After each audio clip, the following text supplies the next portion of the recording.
علامہ اقبال کہتے ہیں میں نے سارا دین پڑھا ہے، سارا قرآن پڑھا ہے، میں نے بنظر غائب جب ساری چیزوں کو دیکھ لیا تو اقبال کہنے لگے میں اس نتیجے پہ پہنچا ہوں کہ مغز قرآن روح ایمان جان دین۔ بھائی اقبال، میں کسی عالم کی بات کرتا تو لوگوں نے شاید رویہ اور اختیار کرنا تھا، وہ لوگ جس پر اکثر مکاتب فکر اعتبار کرتے ہیں۔ اقبال کہنے لگے مغز قرآن روح ایمان جان دین۔ لفظوں پہ غور کریں، مغز یعنی سارے قرآن کا مغز، روح ایمان یعنی ایمان کی روح، اور جان دین یعنی سارے دین کی۔ آپ دیکھیں ترتیب، مغز قرآن روح ایمان جان دین۔ اقبال جلدی بتاؤ وہ کیا ہے؟ تو اقبال کہنے لگے ہست حب رحمت للعالمین، ہست حب رحمت للعالمین، مغز قرآن روح ایمان اور جان دین۔ ہست حب، کہنے لگا میں تو سمجھا ہوں کہ قرآن کا مغز ایمان کی روح اور دین کی جان اگر ہے تو نبی پاک کی محبت کا نام ہے، رسول اللہ کی محبت کا نام ہے، نبی پاک کی محبت کا نام۔ حضرت عمر فاروق رضی اللہ تعالیٰ عنہ سے بڑا تو اصول پسند کوئی نہیں نہ ہوگا، یعنی بہت بڑا چودھری بھی اگر اپنے گلی کے اندر، حضرت ابو سفیان جیسے لوگ مسلمان ہو گئے، کلمہ پڑھ لیا، اور جناب ابو سفیان رضی اللہ تعالیٰ عنہ نے اپنے گھر کے اندر نہ تھوڑی سی سامنے اینٹیں رکھ کے جگہ بنا لی، تو حضرت عمر کو پتہ چلا تو فرمایا جیسے بنائی ہے ویسے وہ کھیڑو بھی، آپ نے لوگوں کا رستہ تنگ کر دیا۔ اصول پسند آدمی، اصول کی بات آئے تو بیٹے کو بھی معافی نہیں، کسی کو معافی نہیں، بڑے اصول پسند تھے۔ ایک دن لوگوں نے کہا عمر تو بڑا اصول پسند ہے، پر یہ مسجد نبی کی گلی میں جو نبی پاک کے چچا حضرت عباس کا پرنالہ لگا ہوا ہے اور وہ سب لوگوں کے کپڑے کیچڑ سے بھر دیتا ہے، وہ پرنالہ نہیں نظر آتا؟ گلی میں لگا ہے، اب تو ہمارے پرنالے اور طرح کے ہیں نا، تو جو حرم شریف میں آپ میزاب رحمت ہے وہ دیکھا نا آپ نے، وہ پرانے زمانے میں جو لوہے کے پرنالے ہوتے تھے، تو وہ واقعی پوری گلی جو تھی نا وہ گزر کوئی نہیں سکتا تھا، اتنا اچھا شاور ہوتا ہی کوئی نہیں تھا جتنا وہ ہوتا تھا، وہ بڑا تگڑا قسم کا پرنالہ ہوتا تھا، تو کوئی شے نہیں گزر سکتی تھی بڑی دیر تک، بارش کے رکنے کے بعد بھی ساری چھت سے جب تک پوری مٹی اور پوری توڑی ساری نہیں نا اتر جاتی تھی تب تک وہ پرنالہ نہیں سانس لیتا تھا، تو پرنالہ بہتا تھا، اور وہاں سے بڑا مین گلی تھی مسجد کو آنے کی، لوگوں کے کپڑے آلودہ ہو جاتے۔ ایک دن لوگوں نے حضرت عمر سے کہا یہ پرنالہ نہیں نظر آتا، یہ نہیں اصول پسندی؟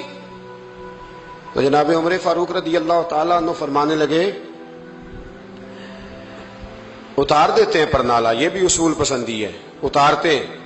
حضرت عمر فاروق نہ گئے، اور شارحین نے لکھا ہے کہ اونٹ کے اوپر بیٹھ کر آپ نے یوں پکڑ کے نا پرنالہ کھینچا، اور جناب عباس کے گھر والوں سے فرمانے لگے 4 کونے ہوتے ہیں گھر کے، چھت کے 4 کونے ہیں، کسی اور میں لگا لو پرنالہ کو، ضروری ہے کہ نمازیوں والی گلی پہ لگایا جائے؟ یہ کہہ کے آ گئے، کسی کی جرت تھی بات کرے؟ حضرت عباس آئے تو لوگوں نے آ کے کہا کہ عمر نے پرنالہ کھیڑ دیا، اور فرمایا کہ 4 کونے کہیں اور لگا لو، تو حضرت عباس مسکرائے۔ لوگوں نے کہا مسکراتے کیوں ہو؟ فرمانے لگے کوئی مسئلہ نہیں، عمر خود آ کے لگا کے جائے گا، جیسے وہ کھیڑا ہے ویسے۔ لوگوں نے کہا وہ عمر ہے، عمر کو بدلنا اور اس کی بات کو بدلنا، اور اتنی جرت کہ وہ لگا کے جائے، جس بندے کو دیکھ کے شیطان گلی کا رستہ بدل جاتا ہے، آپ اس کی بات کر رہے ہیں۔ فرمایا میں نے کہہ دیا نا عمر لگائے گا، تو انشاءاللہ عمر لگائے گا۔ حضرت عباس مسجد میں آئے، نماز پڑھی تو کہتے میں نے بات چھیڑی دی، عمر خود کہنے لگے کہ حضور آپ سے تو امید نہیں تھی۔ حضرت عباس سے کہنے لگے بھئی جگہ بھی ہے، 4 کونے ہوتے ہیں گھر میں، کوئی ضروری ہے اسی کونے پہ لگے جہاں سے نمازی گزرتے ہیں؟ یہ بخاری مسلم کی حدیث ہے۔ حضرت عباس کہنے لگے عمر 4 کونے ہیں، میرے پاس جگہ بھی ہے پرنالے کی، میں نے بھی کئی دفعہ سوچا تھا وہ کھیڑ دوں، اور میں بھی اسی گلی سے گزرتا ہوں، میرے کپڑوں میں بھی کیچڑ بڑی دفعہ پڑا ہے، پر مجبوری یہ ہے وہ کھیڑ اس لیے نہیں سکتا کہ یہ پرنالہ میرے نبی کریم نے اپنے دستے مبارک سے لگایا تھا۔ فرمایا میں مکان بنا رہا تھا، چھت بنا رہا تھا، تو حضور اچانک آ گئے، اور کئی لوگ گواہ ہیں اس کے، رسول کریم تشریف لائے اور نبی پاک علیہ السلام نے فرمایا لاؤ چچا تھوڑا میں بھی کرتا ہوں، اور پھر میرے نبی کریم صلی اللہ تعالی علیہ وسلم نے اپنے دستے مبارک سے یہ پرنالہ لگایا تھا،